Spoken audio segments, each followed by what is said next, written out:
the biggest chocolate in the world. One time, in a little town called Sweet Tooth, there was a chocolate factory unlike any other. It wasn't just any chocolate factory, it was home to the biggest chocolate in the world. The factory was run by Mrs. Chocolina Chunk, a jolly old woman with hair that smelled like cocoa and glasses shaped like chocolate bars. One day, Mrs. Chocolina decided to make the most gigantic, mouth-watering chocolate bar ever imagined. She hired every chocolate-loving expert from around the world, and they worked day and night to create it. The chocolate bar grew so big, they had to knock down 3 walls of the factory just to keep it inside. The whole town was buzzing with excitement. Kids gathered outside the factory windows, pressing their noses against the glass, drooling at the thought of the gigantic chocolate bar. But there was a problem. The chocolate bar was too big. It got stuck in the factory, and there was no way to move it out. They tried using cranes, helicopters, and even a herd of elephants.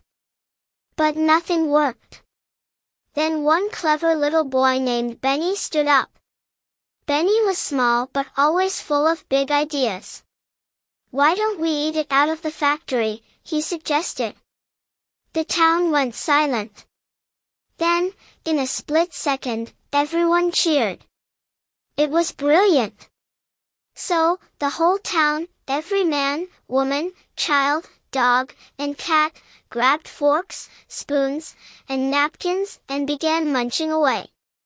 People nibbled, chomped, and crunched on that gigantic chocolate bar day and night. It was like a sweet, never-ending chocolate feast. By day 3, they had barely made a dent. Even the dogs and cats were full.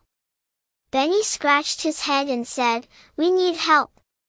News of the world's biggest chocolate bar traveled fast. Soon, people from every corner of the globe showed up, each armed with their favorite chocolate-eating utensil.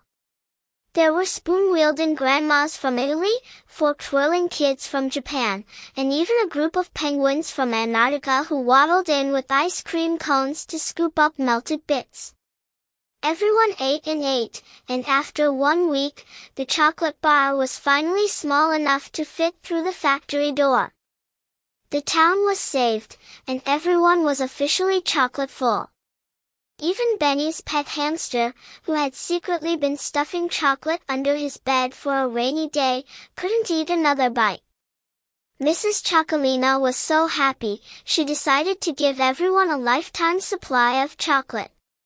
Starting in a few months, after everyone's tummies stopped rumbling. And so, Sweet Tooth returned to normal, but with one important lesson: sometimes, the biggest problems just need the smallest ideas, and a whole lot of chocolate lovers to solve them. The end.